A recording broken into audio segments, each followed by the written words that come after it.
Hello friend, नमस्ते, सत श्रीकाल। आज हम लोग कुछ ये कस्टमर हैंडल पे कैसे ऑटो कोड बनाते हैं उसको देखते हैं। अब देखिए वो डेटाबेस बना हुआ है जो ट्रेनिंग हुआ है। अब इसमें हमने कस्टमर और वेंडर को चुना। अब इसके बाद अगर हमारा यूजर जो है वो मैन्युअली जाएगा कस्टमर बनाने के लिए, तो उस केस में उसको कोड नहीं बनाना पड़ेगा। अगर हम ऑटो कोड रखेंगे तो ऑटोमेटिकली ये कोड आएगा। तो कैसे हम बनाते हैं, सबसे पहले हम यहाँ पे एंटर करेंगे और फाइंड आउट करेंगे कि लास्ट कस्टमर कोड क्या है। अब देखिए लास्ट कस्टमर कोड है C0020। तो हम C0020 का एंड हुआ है, ये एक अलग से, तो इसको तो आप डिलीट मारिए क्योंकि ये अलग से हमने टेस्ट में बनाया था कि एक चेक करने के लिए इसलिए बनाया था। तो ये डिफरेंट लग रहा है तो इसको आप डिलीट कर दीजिए। इसको डिलीट करने के बाद राइट क्लिक कीजिए और रिमूव बिजनेस पार्टनर आप कर दीजिए, ओके। तो इस तरह से क्या हो जाएगा, ये आपका बिजनेस पार्टनर रिमूव हो जाएगा। ठीक है। अब आप देखेंगे यहाँ पे आएंगे, कस्टमर सेलेक्ट कीजिए, यहाँ पे आप स्टार लगा दीजिए और फाइंड कीजिए कि कितने कस्टमर इसमें अवेलेबल हैं। तो 20 कस्टमर है। कोडिंग क्या होगा, C0020। तो हम इसमें क्या रखेंगे, C0001 रखेंगे। ऑटो कोड हमारा क्या करेगा, अब जब कस्टमर बनेगा तो C0021 से स्टार्ट करेगा। ठीक है। हम इसमें आएंगे, ये जो बिजनेस पार्टनर आप देख रहे हैं कस्टमर, इस पर डबल क्लिक करेंगे। ठीक है। तो ये खुल के आएगा। अब यहाँ पे आप कोडिंग कीजिए, यहाँ पे लिखिए नेम, तो कौन सा है इसका नेम, कस्टमर। तो आप यहाँ पे डाल दीजिए CUSTOMER, कस्टमर। ठीक है। फर्स्ट नंबर क्या होगा, तो फर्स्ट होगा आपका C। क्या रखना है, नेक्स्ट में मिडल में। तो हमें यहाँ पे प्रीफिक्स सफिक्स में, प्रीफिक्स में हम C डाल देते हैं। ठीक है। और यहाँ पे हमने डाल दिया ये कैपिटल C। और C क्या था, 0020। ठीक है। तो 0020, तो फर्स्ट नंबर क्या था हमारा, 21 से स्टार्ट हुआ, 21। नेक्स्ट नंबर तो 21 ही होगा। ठीक है। लास्ट नंबर हमें डिफाइन ही नहीं करनी है। ठीक है। तो प्रीफिक्स हो गया। सफिक्स, सफिक्स में क्या रखना है, सफिक्स में कुछ नहीं रखना है, लास्ट में कुछ। ठीक है। इस तरह से कुछ रखना नहीं है। अब ये पूछ रहा है कि नंबर ऑफ डिजिट कितने होंगे। तो देखिए नंबर ऑफ कितने होने चाहिए, जो आपके अभी बने हुए हैं वो है आपके C00। तो उसके बाद 20, तो 000205 हो गया और C हो गया 6 जुट गया। तो यहाँ पे मैं 6 कर दूँ। ठीक है। और इसको आप, तो इस तरह से क्या है, display communicated message when having business partner for non manual series. अगर मैनुअल सीरीज के लिए बनाते हैं तो फिर आपको डिस्प्ले करेगा कम्युनिकेशन मैसेज। ठीक है। तो सेट एज डिफॉल्ट, आप इसको चाहे तो आप सेट एज डिफॉल्ट कर सकते हैं। ठीक है। आप इसको पहले अपडेट कर दीजिए, ये अपडेट हो गया। अब इसको आप सिलेक्ट कीजिए और इसको सेट एज डिफॉल्ट। तो अब जो है set as default for the current user होंगे, set as default for all user. तो जब भी कोई कस्टमर बनाएगा तो यही हमारा बन के आएगा। इसको अपडेट कर दीजिए। अब देखिए अब क्या हो गया, ये आपका हाईलाइटेड है। अगर आप इसमें आए और देख रहे इसको, आप इसको क्लोज करिए, ओके कीजिए। अब इस पर आप क्लिक कीजिए तो देखेंगे ये कस्टमर अब आपका हाईलाइटेड है। अगर आपको कस्टमर बनाना है, जब भी कोई यूजर जाएगा बिजनेस पार्टनर में और कस्टमर बनाएगा, यहाँ कस्टमर कंट्रोल ए कीजिए।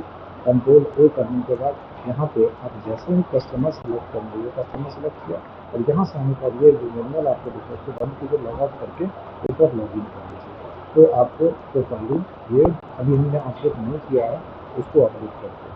इसको जब अपडेट करेंगे तो ये सक्सेस हो गया। अब हम यहाँ से बिजनेस पार्टनर करेंगे, बिजनेस पार्टनर ओपन करने के बाद कंट्रोल ए करेंगे। कंट्रोल ए के बाद ये देखिए कस्टमर हमने सेलेक्ट किया, अपने आप हमारा ये कोड आ गया। सिर्फ आप उसको डिस्क्रिप्शन डालिए, बाकी चीज़ें आप डालिए और ये यहाँ पे आपको क्रिएट करना है। सिमिलरली आप क्या कर सकते हैं, वेंडर का बनाना है तो वेंडर का भी उसी तरह से करेंगे। डॉक्यूमेंट सीरीज में जाइए, डॉक्यूमेंट नंबरिंग, डॉक्यूमेंट नंबरिंग में आप जाइए, यहाँ पे आप वेंडर ले लीजिए, सप्लायर आपने ले लिया। ठीक है। और सप्लायर को लेने के बाद अब फिर आप इसके लिए बनाएंगे। सप्लायर के केस में यहाँ पे आप ऐड कर दीजिए, यहाँ पे आपने ऐड किया। अब मुझे देखना होगा कि जो सिस्टम में बनेंगे कि वो जो सप्लायर बने हुए हैं वो कहाँ तक सीरीज चला हुआ है। अब उसी से आगे हमें बनाना होगा। अगर हम अदर सीरीज चला देंगे तो फिर गलत हो जाएगा, क्योंकि फिर वो आगे से कोई डिफरेंट आने लगेंगे। तो हमें वेंडर इसको फाइंड करते हैं। फाइंड करने के बाद देखते हैं कि वेंडर कितना कर रहा है। तो वेंडर का कोड आप देखेंगे कितने जा रहा है, वेंडर 192 जाइए, आपका एक्स्ट्रा गलत बना हुआ है। तो इसको आप 193 हमें चलाना है V00193, इसको मैं डिलीट मार देता हूँ ताकि सभी सिस्टम एक्चुअली बने रहेंगे। ठीक है, तो रिमूव बिजनेस पार्टनर मैंने कर दिया।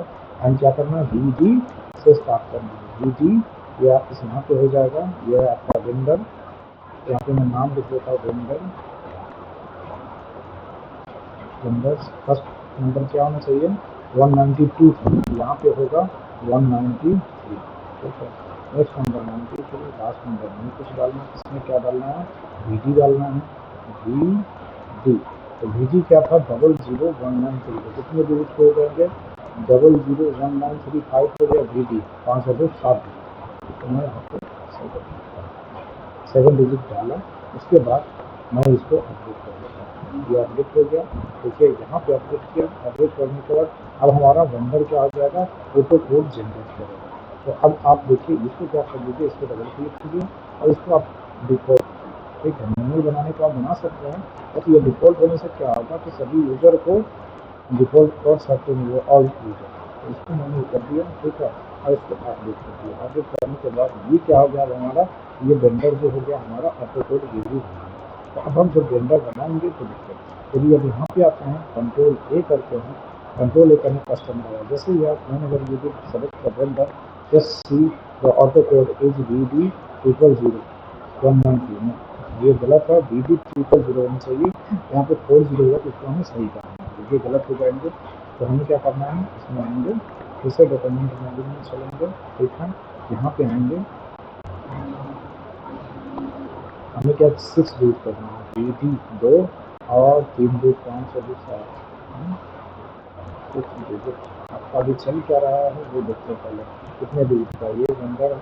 ठीक है, वेंडर का स्टार लगाइए इसमें, तो आपने स्टार लगा दिया, ये सेट किया मैंने। तो VD ये कितना है, 2 2 4 5 भी चल रहा है, VD नहीं है, V है, VD है ही नहीं इसमें, V है। तो हमें सिर्फ V करना है, बाकी चीज़ें सही रहेगा और सिर्फ V का है। तो VD नहीं होगा बल्कि ये V है, ओनली V है। ठीक है, और ये कितना हो जाएगा, 6 डिजिट का हो जाएगा।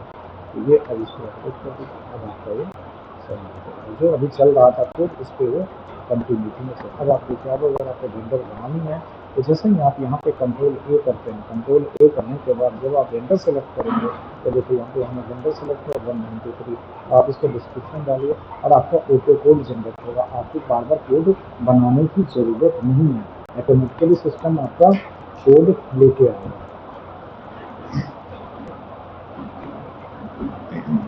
तो इस तरह से क्या होगा, आप ऑटो कोड बना सकते हैं वेंडर का और कस्टमर का। अब एक चीज़ और मैं आपको बताना चाहता हूँ इसमें, कि जब भी वेंडर का आप पेमेंट टर्म बनाएंगे तो कैसे हो, आप यहाँ पे पेमेंट टर्म, ये सारी चीज़ें आपको दिख रही है पेमेंट टर्म, ये आप देखें पेमेंट टर्म, इसमें आप आएंगे, आप यहाँ पे क्लिक कीजिए, ये क्लिक करेंगे तो ये देखिए ये आपका ओपन हो जाएगा। पेमेंट टर्म बनाने के लिए आपको यहाँ पे डिफाइन करना है पेमेंट टर्म कोड, कोड जो डिफाइन करनी है वही आपको दिखेगा। सपोज दैट आपको ये इस तरह से पेमेंट टाइम बनाने के 50% एडवांस, ठीक है, 20% after delivery and remaining 30% after completion of the work है। तो आप यहाँ पे लिख लीजिए जो आपको बनानी है, 20% आप कर दीजिए एडवांस ADV। ठीक है, उसके बाद बोल दीजिए कि 50% आफ्टर डिलीवरी, बात कर दीजिए आप AD after delivery and the remaining 40% after completion of the work, remaining 40% जो होगा completion of work। ठीक है, ये हो गया। तो ये जो आपने बनाया है इसको आप पूछ रहा है कि ड्यू डेट बेस्ड ऑन किस पे, पोस्टिंग डेट पे करना है या आपका डॉक्यूमेंट डेट लेना है या फिर सिस्टम डेट लेना है। तो जनरली आप कहते हैं पोस्टिंग डेट लेना चाहिए, सिस्टम डेट भी ले सकते हैं। और स्टार्ट फ्रॉम कब से स्टार्ट करना है, मंथ एंड से, हाफ मंथ से स्टार्ट मंथ से स्टार्ट करना है। ठीक है, मंथ कौन सा होगा, फर्स्ट महीना होगा, कौन सा डेज होगा, तो आपको ये बताना है कि डेज कब से स्टार्ट होगा। तो फर्स्ट मंथ का 0 मंथ, ठीक है, 30 डेज बोल रहा है, आप बोलिए कि मंथ 0 होगा लेकिन डेट जो होगा वो 10 होगा। ठीक है, तो 10वें दिन से ये स्टार्ट होगा। टोलरेंस डे जो है वो डालना है आपको, 1-2 दिन का टोलरेंस डाल दीजिए। अगर नहीं, अगर आप इसको इंस्टॉलमेंट में बनाना चाहते हैं कि आपको इंस्टॉलमेंट बाय इसी तरह का पेमेंट होगा, आप यहाँ से आप इंस्टॉलमेंट ले सकते। देखिए, इसको पेमेंट टर्म के बेस पे आप एडवांस पेमेंट को भी मेंटेन कर सकते हैं।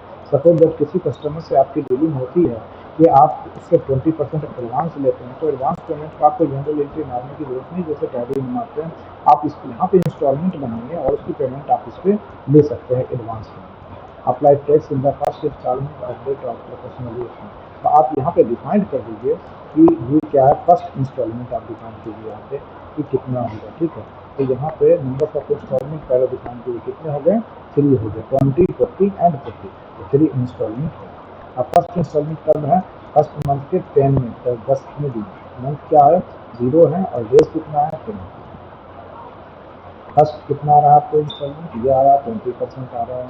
सेकेंड जो आएगा उसका डेट अभी फिक्स नहीं है, बट जब हम इसकी एक टेंटेटिव डेट, हम उस डेट के बेस पर अगर हमें पेमेंट चाहिए तो इस टर्म को हमें डिफाइन करनी पड़ेगी कि वो टेंटेटिव डेट क्या होगा, फर्स्ट मंथ में लेंगे या फिर सेकेंड में। सपोज तो 20% एडवांस हो गया और रिमेनिंग अमाउंट जो है हमें वो एडवांस के बाद लेनी है, तो उसमें एक डेट, अगर सपोज 10 डेज पे एडवांस आप ले रहे हैं मंथ के 10 डेज में या 1 डेज पे, आप इसको सपोज ये कर दीजिए कि मंथ के 2 डेज पे आप एडवांस ले रहे हैं, और जब आप डिलीवरी दे रहे हैं तो डिलीवरी जब आपको आ जाता है मटेरियल, एडवांस आया तो डिलीवरी आप कितने दिन में दे सकते हैं, 10 डेज, 15 डेज, जो भी आपकी एक काम ड्यूरेशन होगा उसके डेट पे डालेंगे। तो आप यहाँ पे डिफाइन करेंगे कि 15 डेज पे हम, या 15 डेज पे एडवांस कर देंगे। अगर 2 डेज पे आया तो 15 डेज पे कितने आ जाएंगे, आपको 40% एडवांस पेमेंट आ जाएंगे। ठीक है, अब आपकी जो भी चीज़ें हैं वो कंप्लीशन, जो प्रोजेक्ट आप कर रहे हैं, जो वर्क कर रहे हैं, उसको करने में कितने ड्यूरेशन लगेंगे, 1 महीने लगेंगे, 2 महीने लगेंगे, तो आप लिख लीजिए सेकेंड मंथ के 10 डेज में। ठीक है, सेकेंड मंथ, या यहाँ पे टोटल डेज ही डिफाइन कर दीजिए। ठीक है, तो आप यहाँ पे डे डिफाइन कर दीजिए, यहाँ पे मंथ मत दीजिए। ठीक है, यहाँ पे दीजिए 65 डेज, तो यहाँ पे आप 65 डेज डाल दीजिए, और बचेगा कितना, जितना बचेगा 40% वो पेमेंट ये देखिए 100% होगा। इसी हिसाब से आपको इंस्टॉलमेंट डिफाइन हो जाएगा। बाकी इसको कर दीजिए तो आपको ये इंस्टॉलमेंट अपनी इनकमिंग पेमेंट। अब ये होगा इनकमिंग पेमेंट का स्क्रीन ओपन करना है या नहीं, डायरेक्ट जब बिल बनेगा तो नहीं हमें देना है। इनकमिंग पेमेंट को जाकर हमें कैश डिस्काउंट नेम, अगर आपको डिस्काउंट कुछ देना है तो आप यहाँ पर डिफाइन कर सकते हैं। ठीक है, टोटल डिस्काउंट कितना देना है, इंटरेस्ट नंबर, इसे ये सारी चीज़ें आप अपनी कन्वीनियंस के अंदर। अच्छा, प्राइस लिस्ट इसमें देखिए, ये सारा लिस्ट है।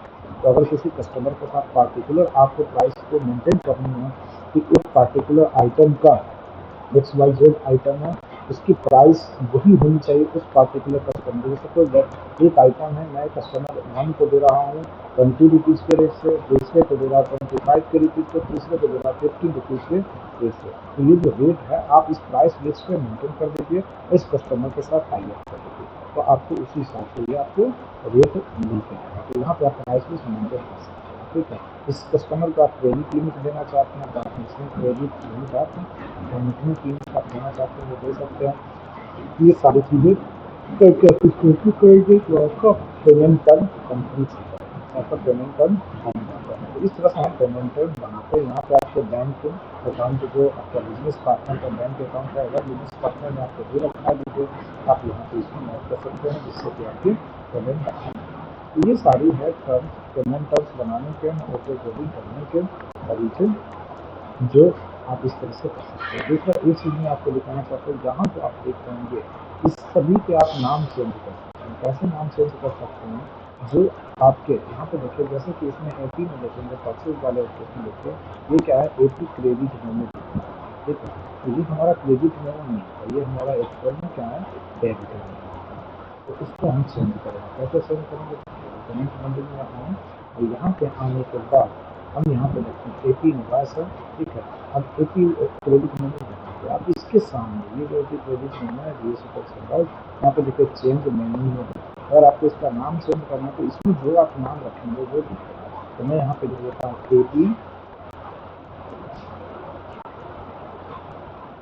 AP डेबिट डेबिट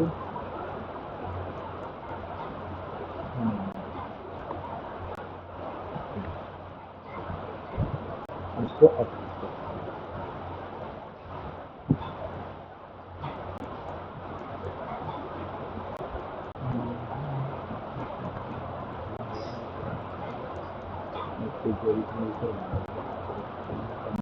सीट यहाँ पे तो नाम इसके ऊपर आएगा जस्ट इसके सामने जो ये है, ये वाला जो है इसके सामने आप इसको तो अब यहाँ पे अब इसको अपडेट करें, इसको आप अपडेट करेंगे। अब आप इसको सेव कीजिए। ओके, एक ही जगह में आ गया। इस तरह से आप इसको चेंज कर सकते हैं। किसी भी नेम का अगर आपको नेम चेंज करना है तो इस तरह से आप चेंज कर सकते हैं। ठीक है, दूसरा चीज़ तो इस तरह की चीज़ें आप कर सकते हैं। आज के लिए मैं सकता हूँ कि इसमें काफ़ी हो गया। अब मैं नेक्स्ट वीडियो में आपको आगे चीज़ें कराऊँगा। अगर आप में से किसी को ट्रेनिंग सेशन ज्वाइन करनी आप हमें कनेक्ट कर सकते हैं। मेरा व्हाट्सअप नंबर है 51741332। आप हमें ज्वाइन कर सकते हैं। 26 जुलाई से नई बैच स्टार्ट हो रही है। तो बहुत सारी चीज़ें आपको सीखने को मिलेगी। इम्प्लीमेंटेशन में कैसे क्या होता है, क्या ट्रांजेक्शन होता है, या फिर आपकी कंपनी में इम्प्लीमेंटेशन हो रही है तो भी आप ज्वाइन कीजिए। रिजनेबल फी है, आपको फी भी ज़्यादा नहीं है सीखने की बात है। इससे क्या होगा कि आपको पहले से डिफाइंड हो जाएगा, पहले से आपको नॉलेज हो जाएगी कि क्या इम्प्लीमेंटेशन होना है, कैसे करानी है, क्या चीज़ें होनी है, ये सारी चीज़ों की आपको नॉलेज हो जाएगी। ठीक है, बहुत सारे कॉम्प्लेक्स वगैरह जो आपसे माने जाएंगे वो नहीं होंगे तो आप इन्वेस्टर कर सकता है, समझा सकते हैं, ये सारी चीज़ें आप कर सकते हैं। यदि आपकी इंडस्ट्री है जो सैप इम्प्लीमेंटेशन कराना चाहती है तो भी आप हमें कॉन्टेक्ट कर सकते हैं। मैं रेक्टर कंपनी से बिलोंग करता हूँ जो इम्प्लीमेंटेशन करती है और आपको मार्केट में जो भी आपकी कंपनी है उसके अवेलेबल नंबर ऑफ कंपनी है, बट हमारी कंपनी एक वेल रेस्पेक्टेड कंपनी है। आप एक बार चांस देके देखिए, आपको जो रिक्वायरमेंट है जो आपकी नीड्स हैं, शायद अगर इम्प्लीमेंटेशन नहीं है बिजनेसमैन की तो उसको हम कैंसिल कर देते हैं। ठीक है, तो कंटिन्यू इसी बात करते रहिए वीडियो को। कोई भी इशू हो तो आप कमेंट में आप डाल सकते हैं। यूट्यूब पर लाइक करिए, सब्सक्राइब कीजिए, चैनल को ज़्यादा से ज़्यादा शेयर कीजिए। वीडियो की क्वालिटी आप देखती रहेंगे और देखने से चीज़ों को समझ में आती है। कोई ऐसी टॉपिक है जो आपको नीड है तो उसके लिए आप मैसेज ड्रॉप कीजिए, मैं उसको नेक्स्ट वीडियो बना के आपको शेयर कर दूँगा। ठीक है, बट आप वीडियो भी चाहेंगे हर चीज़ सीखना तो ट्रेनिंग अगर ज्वाइन करते हैं तो आपको बहुत सारी चीज़ें हैं। अकाउंटिंग को अलग जैसे कंफ्यूजन होती है, सारी चीज़ें आपको सीखने को मिलेगी। प्रोग्रामिंग में कैसे रिपोर्ट बनाते हैं वो सीखने को मिलेगी। ये सारी चीज़ें टेक्निकल सीखना है तो टेक्निकल के अलग सेशन है, आपको अलग सेशन ज्वाइन करना है तो ये सारी चीज़ें हैं जो आप यहाँ पे सीख सकते हैं। तो आज के लिए इतना ही। Okay, thank you.